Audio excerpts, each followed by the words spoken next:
ada local champion, ada petani-petani yang keren gitu ya, yang menggerakkan sebenarnya kelompok itu sendiri. Itu yang pertama. Kemudian yang kedua dari sisi inovasi. Inovasi tentunya banyak kan, ada digital farming, kemudian ada penggunaan kelambunya, kemudian yang paling penting ini penggunaan pupuk organiknya. Kemudian yang ketiga tentunya kolaborasi. Jadi kolaborasi berbagai pihak ya.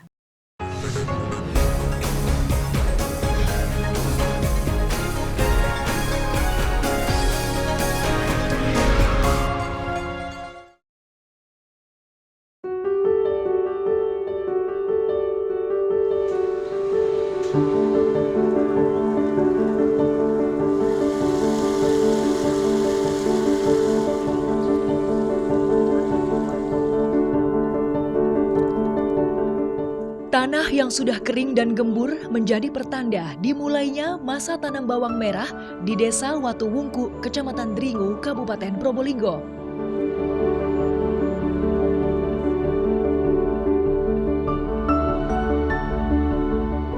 Dulu, untuk menentukan masa tanam, para petani harus melihat kondisi tanah secara fisik.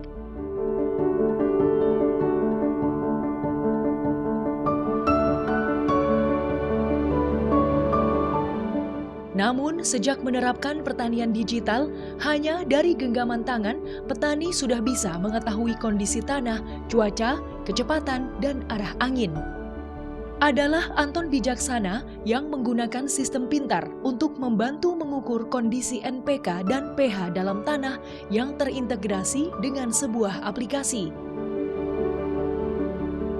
Sistem ini memberikan rekomendasi pemupukan sesuai dengan kondisi tanah, dan jenis komoditas. Mas, pengukuran ini dilakukan sejak kapan? Ya, misalkan mau tanam 10 hari, itu diukur dulu sebelum tanam itu. Ya. Terus ini tersambung ya dengan aplikasi ya? Nah, ini bisa mengukur NPK atau nitrogen, fosfor, dan kalium sama pH atau tingkat keasaman tanah. Ini menunjukkan angka yang berbeda-beda, Mas. Ini maksudnya gimana? Ya, ini kan N-nya paling rendah. Berarti tanah ini kekurangan N. Berarti jangan menggunakan yang banyak mengandung K. Misalkan pakai urea atau ZA itu banyak mengandung N itu. Dan ini angkanya rigid sekali ya. Jadi udah pasti presisi, Mas, ya kalau menggunakan alat ini ya. Ini nanti kalau misal diperhitungkan ini harus N-nya pakai kayak ZA-nya itu pakai berapa kilo, terus P-nya lebih sedikit, terus K-nya itu lebih sedikit lagi. Ya, jadi ini memberikan rekomendasi pemupukan yang lebih presisi sesuai dengan kondisi tanah. Selain itu, Anton juga menggunakan sistem pintar pengendalian hama dan penyakit berbasis Internet of Things yang terdiri dari sensor cuaca dan sebuah aplikasi. Ia akan memperoleh notifikasi dan rekomendasi potensi serangan hama berdasarkan kondisi cuaca lahan secara real time. Sensor cuaca ini menggunakan tenaga surya. Bagaimana cara kerjanya, Mas? Ya, cara kerjanya ini untuk memprediksi hujan tidaknya. Itu selama dalam waktu 2 jam. 2 jam lagi, ganti lagi. Gitu. Jadi hanya berlaku dalam waktu 2 jam saja ya. Itu mempermudah untuk pemupukan, pengairan atau apa, Mas? Ya, sama-sama itu untuk pemupukan bisa, untuk pengairan juga. Soalnya kalau mau mupuk kan, kalau pas kehujanan kan hilang pupuknya. Nah, terus kalau mau hujan di perkiraannya itu mau hujan kan saluran irigasinya ditutup. Jadi nanti airnya itu tidak meluber atau tidak kebanjiran. Ya. Terus ini di bagian atas saya lihat ada baling-baling. Ini untuk apa? Angin atau apa, Mas? Itu baling-balingnya ada 2 kan itu. Itu yang satunya itu untuk kecepatan angin, yang satunya untuk arah angin.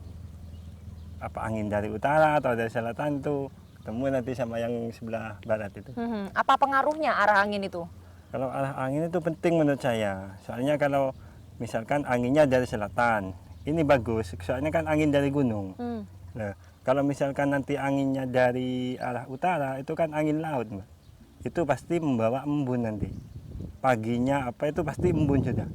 Nah, itu pengaruh, itu bisa menimbulkan jambu nanti. Jadi ini membantu dan mempermudah kinerja petani ya. Ya, jadi ini bisa menentukan untuk apa harus pakai fungi apa enggak kan gitu. Kalau enggak embun kan enggak pakai. Ya.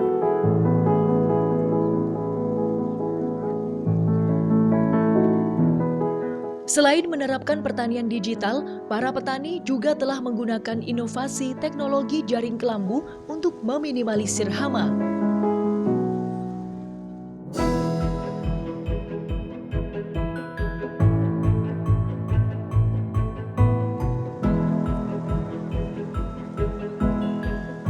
Jaring kelambu ini dikatakan digunakan sejak tahun 1996.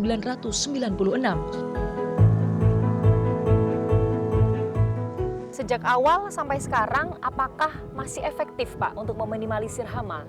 Ya, jadi sampai hari ini, seperti yang kita lihat bersama ini, banyak petani yang masih menggunakan kelambu di pertanaman bawang merah. Karena beberapa kajian yang pernah kami lakukan dan dilakukan oleh beberapa perguruan tinggi, efektivitas penggunaan kelambu bawang merah ini mencapai sekitar 75-80%.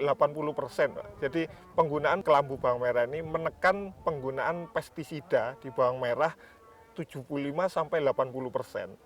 Sehingga bisa kita hitung sebenarnya jika katakanlah misalkan ya penggunaan pestisida untuk bawang merah ini sekitar 30 juta per musimnya, maka sudah 75% sampai 80% pengurangannya dari biaya untuk penggunaan pestisida.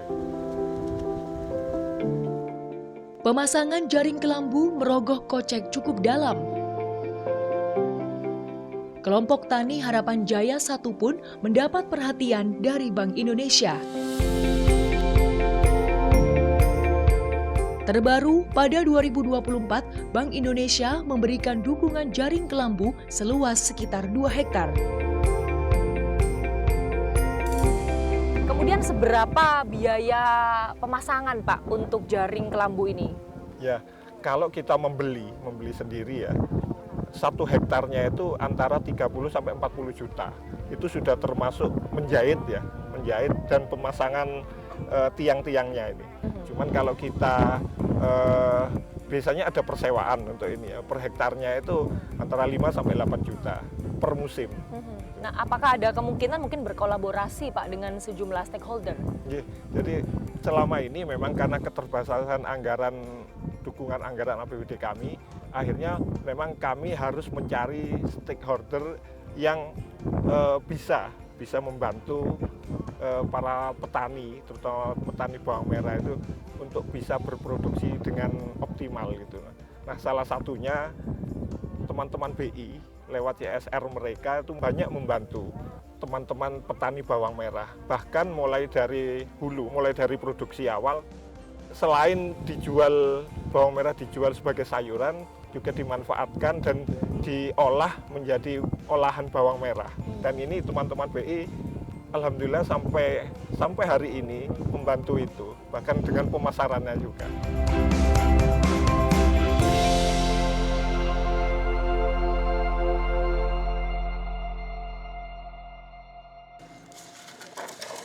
Kalau pupuk organik tuh memang awalnya enggan ya. Kalau organik itu sesuatu yang agak sulit gitu sebenarnya diterapkan. Apalagi kalau di awal ya adjustmentnya itu biasanya agak ada melambat dulu nih hasilnya gitu ya. Terus akhirnya di tahun berikutnya akan baik. Tapi itu secara sustainable, secara berkelanjutan itu penting gitu ya. Termasuk juga nanti efeknya ke daya tahan tanaman itu sendiri gitu ya. Jadi dibandingkan dengan penggunaan yang pupuk non organik.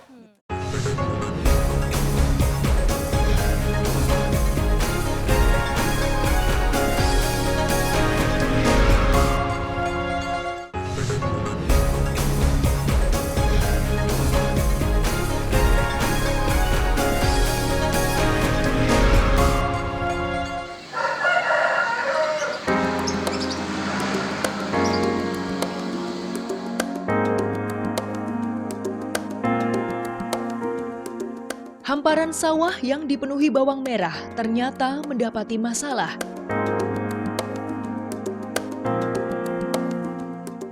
Sejak dulu, tanaman bawang merah di Desa Watuwungku, Kecamatan Dringu, Kabupaten Probolinggo diserang hama bernama ulat gerayak atau biasa disebut ulat daun bawang. Karena itu, petani harus menjaganya sepenuh hati. Meski sudah memasang jaring kelambu untuk melindungi dari telur kupu-kupu, petani tetap memantau bawang satu persatu. Dari dalam jaring kelambu, petani memetik daun bawang yang mengering, menandakannya telah diserang hama.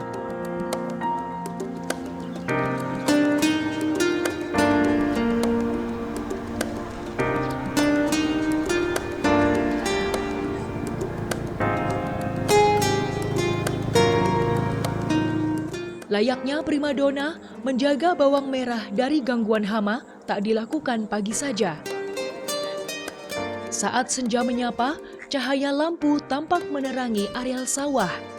Para petani menyalakan lampu untuk memanipulasi kupu-kupu. Dalam 1 hektar sawah, lampu yang digunakan sebanyak 40-60 buah dengan daya yang bervariasi mulai 20-40 watt. Petani pun harus membayar sewa listrik Rp25.000–50.000 per lampu sampai waktu panen tiba atau setidaknya selama 2 bulan.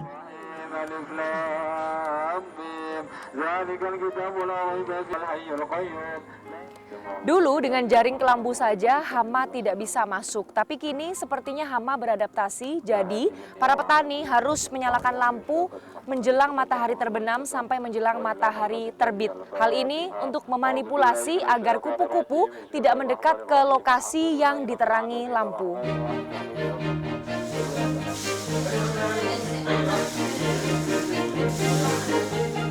Selain serangan hama, pertumbuhan dan daya tahan bawang merah juga harus dijaga.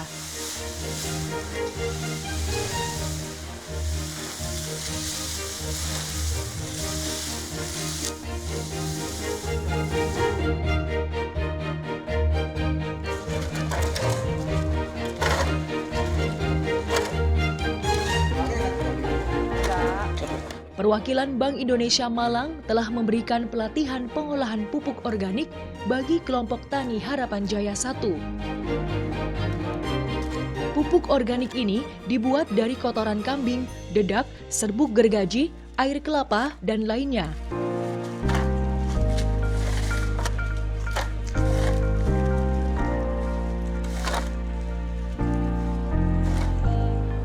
Pupuk ini digunakan sebagai pupuk dasar sebelum tanam. Kebutuhannya mencapai 2 ton dalam 1 hektar.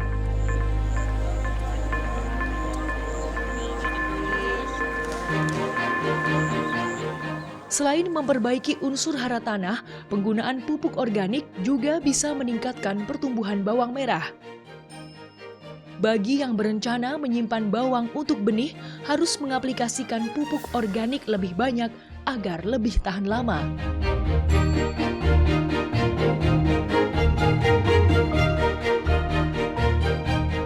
Para petani bisa membeli pupuk organik di unit pengolahan pupuk organik yang dikelola kelompok tani Harapan Jaya 1. Harganya hanya Rp600 per kilogram. Beberapa tahun silam, hanya pada awal penggunaan pupuk organik, pertumbuhan bawang merah melambat karena penyerapan pupuk organik yang lama dan adanya penyesuaian. Setelahnya, saat pupuk organik diaplikasikan secara konsisten, struktur tanah membaik diikuti produktivitas yang juga membaik.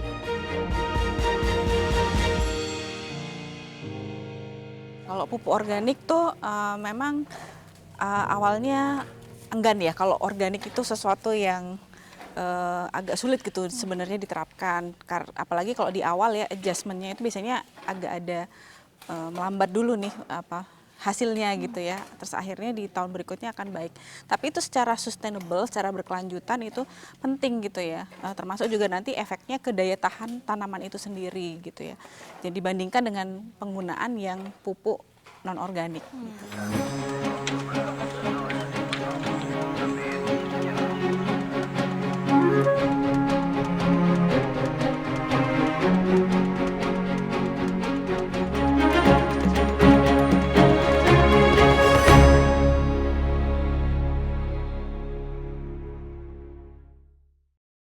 peningkatan nilai tambah itu supaya domestik tercatat dalam PDRB itu bisa meningkat terus ya. Tentunya itu tercatat dalam pertumbuhan ekonomi yang lebih baik lagi, kemudian dari kesejahteraan petani juga.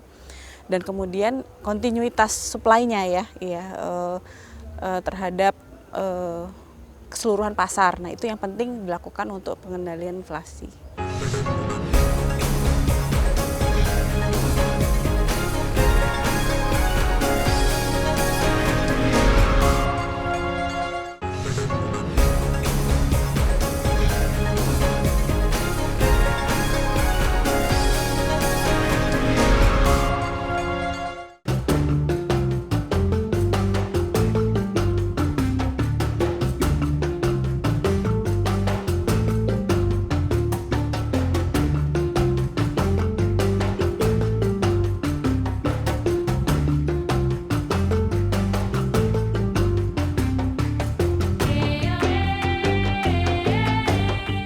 Kelompok Tani Harapan Jaya 1 yang kini naik kelas tak lepas dari pengembangan yang dilakukan Kantor Perwakilan Bank Indonesia Malang.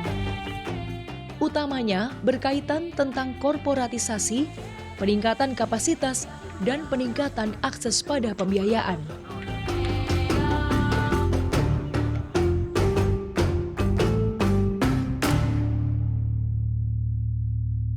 Memang 3 poin itu yang paling utama, ya, korporatisasi, peningkatan kapasitas, dan juga akses pembiayaan. Kalau korporatisasi kita bicara agar UMKM ataupun juga petani ini bisa secara kelembagaan tuh kuat gitu ya. Jadi arahnya ke sana.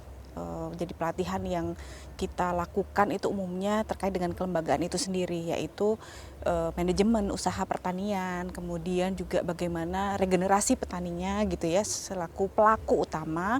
Kemudian yang berikutnya juga hal-hal teknis seperti pembukuan, kemudian pencatatan keuangan, itu terkait korporatisasi. Kemudian yang kedua peningkatan kapasitas, tentunya bagaimana bisa meningkatkan nilai tambah. Nilai tambah itu ada 2 sebenarnya. Dari lahan pertaniannya itu sendiri supaya bisa berkelanjutan untuk terus ya berproduksi gitu ya, semakin baik lagi. Ada juga dari sisi nilai tambah dari nilai produknya itu sendiri. Jadi nilai produk dari, tentunya kalau ini kan ada bawang merah ya, bawang merah itu bagaimana bisa berdaya jual yang lebih tinggi lagi, produktivitasnya lebih baik lagi. Kemudian yang ketiga terkait dengan akses pembiayaan. Nah, akses pembiayaan ini tentunya ini ya, bagaimana bisa mendapatkan tambahan ya untuk berproduksi lebih luas ya, dan juga kontinu juga. Di situ ada bantuan ataupun juga kerjasama dengan pihak yang memiliki dana, yaitu perbankan terutama. Tentunya ada business matching ya. Setelah tadi kelembagaannya dikuatkan di bagian pertama di korporatisasi, brandnya diperkuat. Dan tentunya akan menambah keyakinan perbankan untuk bisa menyalurkan pembiayaan kepada petani. Dukungan Bank Indonesia untuk meningkatkan nilai tambah akan berdampak pada pertumbuhan ekonomi, kesejahteraan petani, dan kontinuitas pasokan. Hal itu penting dilakukan untuk mengendalikan inflasi.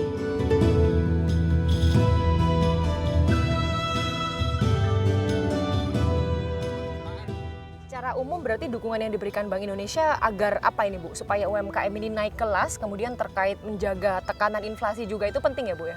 Iya, sangat penting sekali peningkatan nilai tambah tentunya ya. Peningkatan nilai tambah itu supaya domestik PDRB yang tercatat dalam PDRB itu bisa meningkat terus ya. Tentunya itu tercatat dalam pertumbuhan ekonomi yang lebih baik lagi, kemudian dari kesejahteraan petani juga.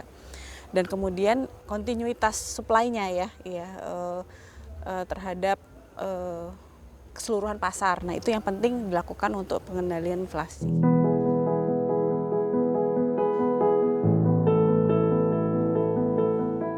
Mempunyai aspek unggulan dalam tata kelola, produktivitas, dan inovasi berkelanjutan, mengantarkan kelompok Tani Harapan Jaya 1 meraih penghargaan apresiasi kinerja hortikultura terbaik dalam ajang Championship Cluster dari Bank Indonesia tahun 2023. Dibutuhkan waktu sekitar 1 tahun untuk menjalani proses penilaian, mulai dari akademisi, Kementerian Pertanian, dan Bank Indonesia.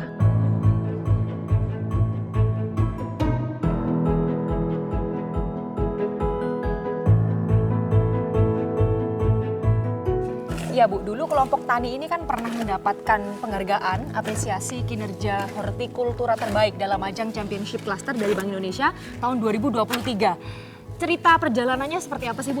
Ya, tentunya perjalanan panjang ya dari kelompok tani ini sampai mencapai kinerja klaster yang sangat baik. Kalau kita lihat sebenarnya indikatornya tuh banyak ya, banyak. Cuman ada 3 yang utama. Jadi kalau saya lihat itu dari penilaiannya, yang pertama tentunya kelembagaan klasternya. Ada local champion, ada petani-petani yang keren gitu ya, yang menggerakkan sebenarnya kelompok itu sendiri. Itu yang pertama. Kemudian yang kedua dari sisi inovasi. Inovasi tentunya banyak kan, ada digital farming, kemudian ada penggunaan kelambunya, kemudian yang paling penting ini penggunaan pupuk organiknya. Kemudian yang ketiga tentunya kolaborasi. Jadi kolaborasi berbagai pihak ya. Berbagai pihak itu ada Bank Indonesia, kemudian dapat pembiayaan dari perbankan juga, kemudian dari pemerintah daerahnya gitu ya, untuk menciptakan lingkungan yang kondusif gitu untuk bertumbuh bersama-sama.